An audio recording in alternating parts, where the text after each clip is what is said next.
নন্দীগ্রামে সমবায় ভোটে বিজেপির জয়, খাতা খুলতে পারেনি তৃণমূল। কালীচরণপুর সমবায় সমিতির ভোটে 12টি আসনেই জয় বিজেপির।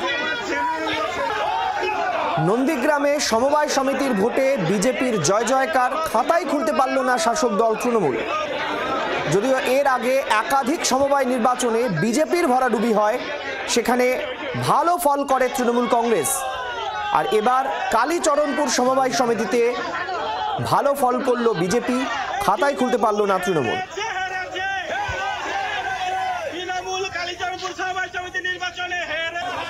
কিরণ মান্না আমাদের প্রতিনিধি রয়েছেন টেলিফোন লাইনে। কিরণ, অনেকগুলি সমবায় সমিতির নির্বাচন বা বলা যেতে পারে কোঅপারেটিভ ব্যাংকের নির্বাচনে তৃণমূলের সেখানে আমরা জয় জয়কার দেখেছি, বিজেপির ভরাডুবি হয়েছে, কিন্তু কালীচরণপুরে কার্যত উলট পুরাণ। হ্যাঁ দেখো, নন্দীগ্রামে তার উল্টোটা ঠিক। নন্দীগ্রামে যেহেতু শুভেন্দু অধিকারী নির্বাচনী ক্ষেত্র, বিধানসভা ক্ষেত্র, তাই নন্দীগ্রামে একের পর এক সমবায় সমিতিতে বিজেপির একচেটিয়া জয়লাভ আসছে। এক্ষেত্রেও তাই।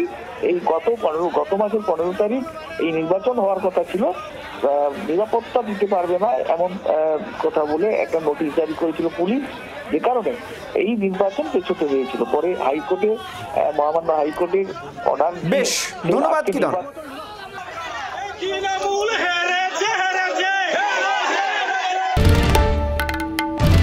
বাংলার আওয়াজ, বাঙালির আবেগ, জি 24 ঘন্টা।